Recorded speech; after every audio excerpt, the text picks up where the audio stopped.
Hi everyone, thanks for watching. I'm Louise from The Dusty Jacket. The Scooby Gang, Inspector Gadget, Carmen Sandiego, Nancy Drew, and Sherlock Holmes are all detectives looking for a mystery to solve. The characters in these next 5 books are no different. Between bunnies, a ghost dog, 9 elementary school kids, a little dumpling, and 2 best friends, the only thing growing taller than the list of suspects is the action and adventure.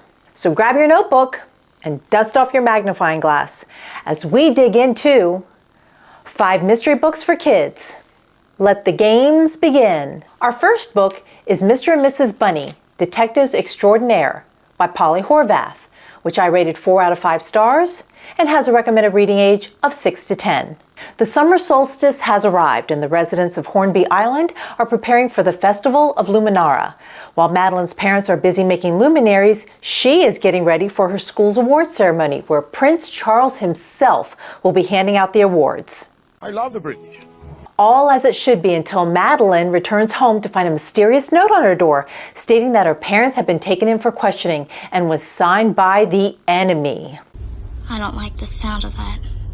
With her decoder uncle in a sudden and rather inconvenient coma, Madeline seeks help from Mr. and Mrs. Bunny, Detectives Extraordinaire. And with these 2 on the case, the game is officially afoot. Translated from Mrs. Bunny's personal account, Horvath delivers a funny, quirky, and light-hearted romp that will delight and entertain young readers. It's an action-packed thrill ride that, despite its whimsy and charm, provides readers with some valuable lessons on the importance of family, the unfairness of being judged based on your circumstances and not your character, and the need to feel appreciated. Those are all wonderful things. Polly Horvath is one of my favorite children's authors because she never writes down to her audience and presents real-life problems in a way that young readers can easily relate to and connect with. Through a 10-year-old girl, 2 clever bunnies, and the heir to the British throne, Horvath reminds us to break through all the noise and clutter long enough to notice the beauty and wonder that surrounds us every day. Book number 2 is Spirit's Key by Edith Cohn, which I rated 5 out of 5 stars and has a recommended reading age of 9 to 12. 12. That's the age where a Holderness receives their gift to be able to see into a person's future. But Spirit hasn't received her gift yet, and her father's gift has started to become more and more unreliable, causing business and their community's confidence to wane. Her dad says that she must reconcile with her present before she can see the future, but her beloved Baldy Sky is dead, and she somehow can't seem to get over the loss. Oh, it's just too much. Worse, other Baldies, the wild dogs that roam Bald Island, are dying, and a mysterious illness is starting to affect the townspeople, including her father. When Spirit's beloved Sky reappears, he keeps drawing her into the woods and toward the Baldy Cave, which might hold the answer to everything plaguing the island. Cohn delivers an age-appropriate and suspenseful mystery with an underlying theme of the importance of protecting and respecting life. This is what's worth fighting for. She conveys the necessity of preservation without being overly preachy and does so through the wonderful relationship between a girl and her dog. She also provides other valuable lessons such as the value of friendship, the reluctance to accept things that are different, and the importance of living in the now. I loved Spirit. She's loyal, kind, compassionate, and not afraid to stand up for her convictions. She's lovely, what's not to like? More importantly, she says the 2 most courageous and powerful words that anyone can speak. I care. When others around her falter and surrender to fear, Spirit stands up for those unable to defend themselves. She gives a voice to those unfairly targeted and hunted and reminds everyone that outsiders have a place in the world too. Our third book is The Mysterious Disappearance of Noel, by Ellen Raskin, which I rated 4 out of 5 stars and has a recommended reading age of 10 to 14. Caroline, Little Dumpling, Fish, Caroline has quite the backstory for someone so young. Married at 5 years old, orphaned at 12, and widowed, maybe no one is quite sure, at 19.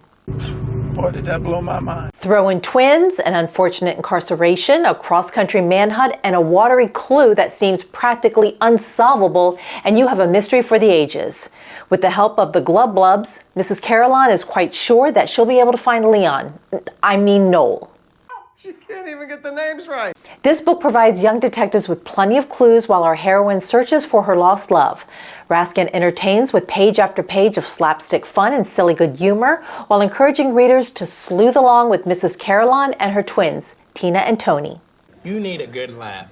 Add in lots of helpful tips and hints, and you've got one totally immersive reading experience.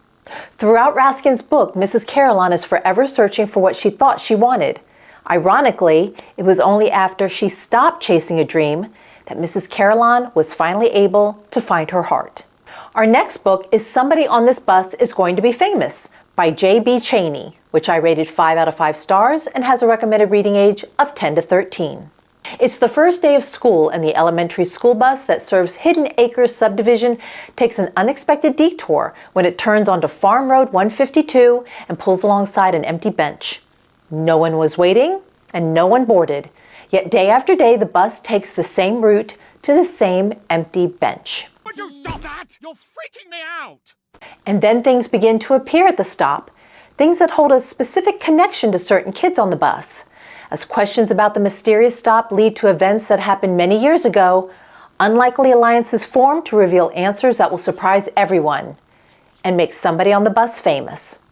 Who wants to be famous? There's a lot of information to take in with this book, with 9 central characters and storylines to keep track of, not including the bus driver. It's a lot to keep straight.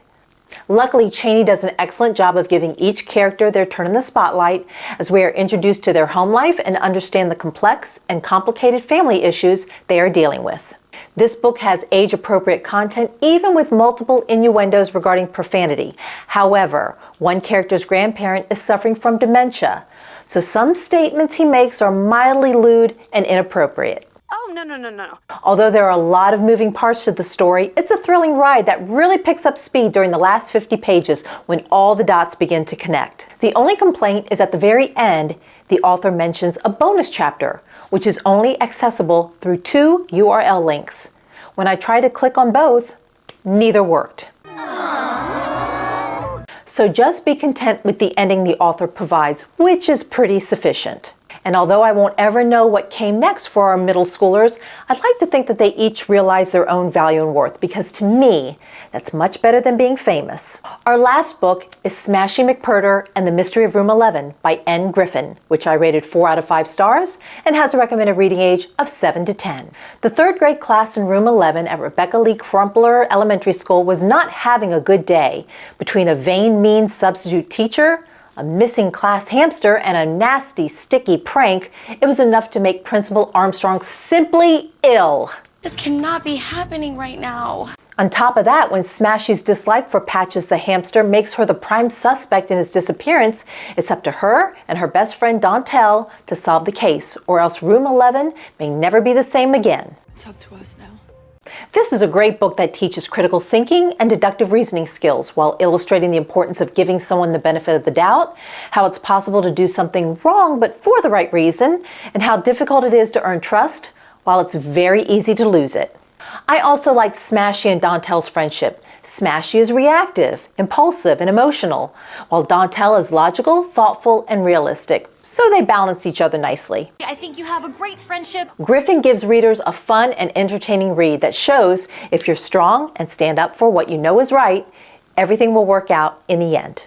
Well, that's it. We'll include a link to our Goodreads page in the comments section should you wish to read the full review of any of these books.